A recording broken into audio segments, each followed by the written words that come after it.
everyone, my name is Shauna, in case you don't know, and welcome back to another video. I had to put on red lipstick for cosplay and I look like Ronald McDonald right now. Anyways, in today's video I'm going to be sorting movie characters into Hogwarts houses. I've done this in the past where I sorted TV characters into Hogwarts houses, but today I'm going to be doing movie characters. I have this little pouch, pencil pouch thing, and it has 20 different characters' names from all different movies. These range from contemporary movies to fantasy movies to movies that are based off of real life. So there's like a wide variety of characters in here. I'm going to be pulling probably like 10 or 15 of these names out and sorting them into their Hogwarts houses. So let's just quickly summarize the values of the different houses. Gryffindor's values are bravery and chivalry, Hufflepuff's are hard work, patience, loyalty, Ravenclaw's is intelligence, knowledge, and wit, and Slytherin is ambitious, cunningness, and resourcefulness. Of course you can find other adjectives to throw in there to describe their values, but those are the major ones that stick out to me about the different Hogwarts houses. So I hope this video will be interesting. I hope it'll be fun. I hope my phone doesn't die in the middle of filming this because it sort of said that it was at 10% just a minute ago. Anyways, without further ado, let me pull out the first name. Oh, I accidentally pulled out two names. Gotta put one back. The first one that I pulled out is Arthur Kipps, and Arthur Kipps is from the movie The Woman in Black. He is played by the wonderful Dana Radcliffe. So Arthur Kipps is this guy who is a father and his wife passed away. And he goes to this house and he has some business there and he's trying to settle the deed on the house, and there is this woman there who's a ghost who's essentially haunting the house. But even though she's haunting the house, he is still staying there. He's still working through this, trying to figure out the mystery, trying to figure out how to get rid of the woman in black and stop her from killing more kids. So right off the bat, we see that Arthur Kipps is caring and we see that he's determined because he is determined to protect those kids, determined to take care of the issue at this house. Which could also fit into he's being ambitious in this, and he's also using his brain a lot to come up with new clever ways to try and figure out what's going on and how to stop the woman in black. So I would also say that he is resourceful. And I would also say that that somewhat classifies as being smart and intelligent because he thinks outside of the box trying to figure out how to fix the issue that is going on. So I'm ruling out Gryffindor. I don't really think that he's Gryffindor. I think he would definitely be Slytherin, Ravenclaw, or Hufflepuff. I'm gonna rule out Hufflepuff because I think that the way that he solves the issue and works through this is really clever and creative. And now that I'm saying this out loud, I think he's probably gonna be more of a Ravenclaw than a Slytherin, so Arthur Kipps is being sorted into Ravenclaw. Time to pull out the second one.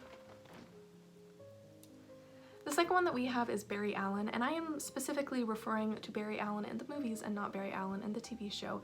In the movies, specifically just Justice League and Zack Snyder's Justice League. I'm not gonna look at his character in like Suicide Squad and in the other one, Batman vs Superman. Sorry, that movie was so boring, I literally forgot the name just now.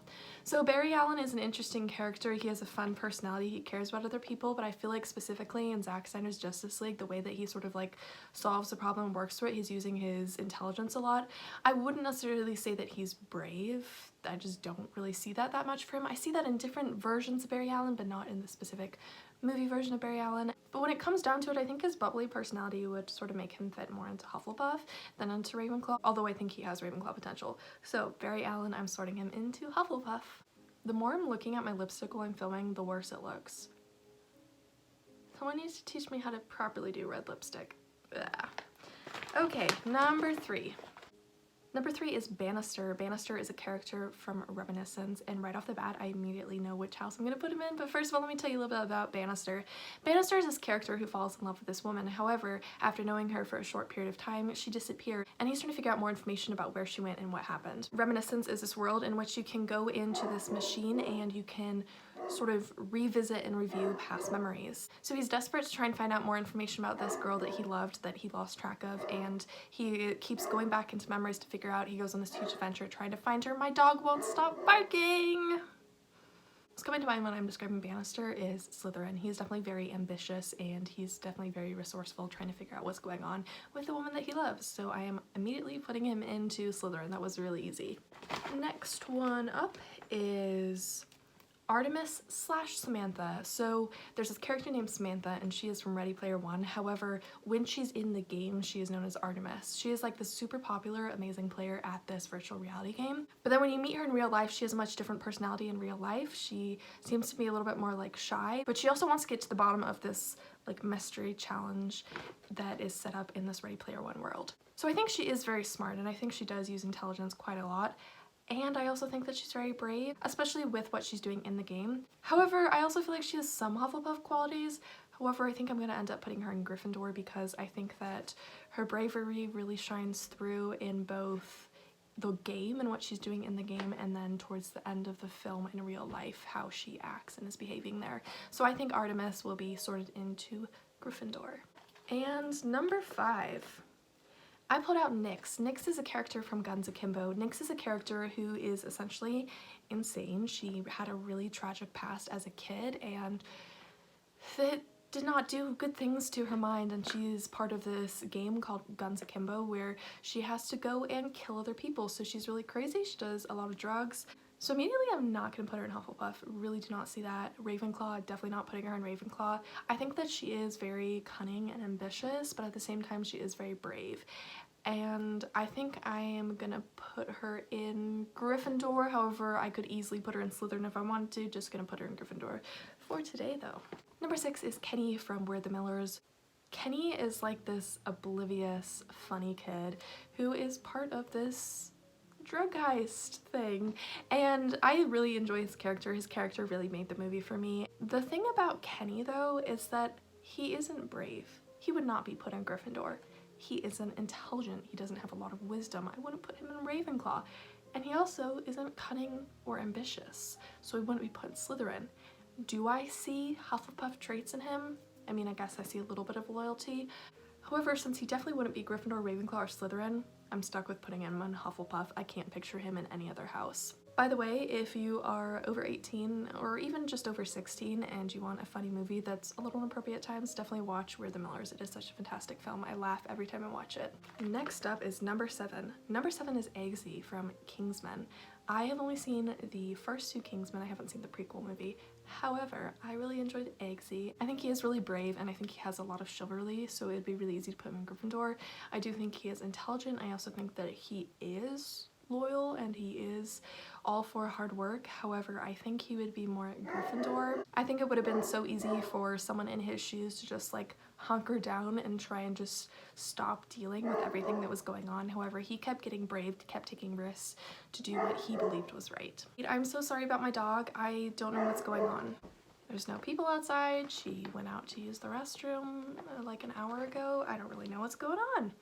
Anyways, the next one up is Sharkboy from Sharkboy and Lava Girl, not from We Can Be Heroes, because Sharkboy in We Can Be Heroes was like a piece of cardboard. He had no lines. He didn't have any personality. So Sharkboy from Sharkboy and Lava Girl is a very easy person to sort. Immediately, right off the bat, crossing off Ravenclaw. He doesn't have that intelligence and wit to be put into Ravenclaw. He's not lacking in skills, I guess. Like, I'm trying to avoid using the word stupid. He's not smart, but he's not like intelligent enough to be in Ravenclaw. I am thinking not Slytherin, so that would leave Hufflepuff or Gryffindor, and I think I'm gonna go with Gryffindor. He just radiates Gryffindor vibes with how brave and chivalrous he is, so I'm definitely putting Sharkboy into Gryffindor. Next up, and my brain just lost count of what number we're on. Dorothy from The Wizard of Oz. So Dorothy could be considered brave. I mean, she's in this new fantasy world that is scary at times, but she keeps fighting through to help out her friends that she meets along the way, which I also feel like would put her into Hufflepuff. She is somewhat resourceful, but I would say that she definitely does not radiate Slytherin vibes to me. I would also say she's not Ravenclaw, so that is between Hufflepuff and Gryffindor. I feel like we have more Gryffindors that I've sorted so far, so I'm gonna sort her into Hufflepuff. I think the way that she interacts with all of the people that she meets on her journey is definitely very much a Hufflepuff vibe to me, and I feel like she'd just fit in really well with that house. Next up is Gretchen from Mean Girls, specifically Mean Girls the movie and not the musical. Gretchen is an interesting character because I can't picture her as any of these houses. I would picture her as a muggle, but I'm not gonna be lame and say that she's a muggle. I don't think she has the intelligence to be in Ravenclaw. I don't think she has enough cunningness and ambition to be a Slytherin. Her main personality to me is just following around Regina. I think she would have to fit into Hufflepuff because she doesn't fit into any of the other houses, and Hufflepuff will literally accept anyone into the house, so I would put Gretchen into Hufflepuff. Let's do 2 more. The next one that I chose was Mirabelle from Encanto. Mirabelle is such a fantastic character, and right off the bat I immediately know what house I'm going to put her in. I think that she is brave. and I think that she is chivalrous, but I just don't get Gryffindor vibes from her. I think she is smart, but again, I don't get Ravenclaw vibes from her. I definitely don't get any sort of Slytherin vibes from her. I mean, I guess she is somewhat resourceful, but I personally would put her in Hufflepuff. She's patient and she's loyal to her family, and she's just so kind and gentle with everyone that she interacts with, and I would definitely put Mirabelle into Hufflepuff. One more and then I'm gonna stop. And we have Han Solo from Star Wars, of course. Han Solo is a character that I could easily put into any of these houses. It's gonna require a lot of internal debating with myself to sort Han Solo. I would say that he definitely would not be Ravenclaw. I think he has intelligence, he has smarts, but not like Ravenclaw intelligence and smarts, like a different kind, like street smarts as opposed to like academic smarts or creativity smarts. I'm gonna take Hufflepuff off the table. I just don't think that he's loyal enough, and I don't think that he's that into hard work. So we have Gryffindor and Slytherin. I would say that he is slightly cunning, but I don't know if I'd necessarily say that he's super ambitious. I mean, I guess he is if you think about the Solo movie, but I hate that movie and I have not rewatched it since I saw it in theaters. I mean, I guess I could say that he's brave, but sometimes it doesn't seem like he's brave. The thing is, he has like qualities for all the houses, I feel like. But I don't want to put him in Hufflepuff because I feel like he's least like Hufflepuff. I think I'm gonna put him in Slytherin. I think that's what I'm gonna do, because I don't know, I'm just putting him in Slytherin, you know? He's not perfectly fit to any house, but just gonna put him in Slytherin for the sake of this video.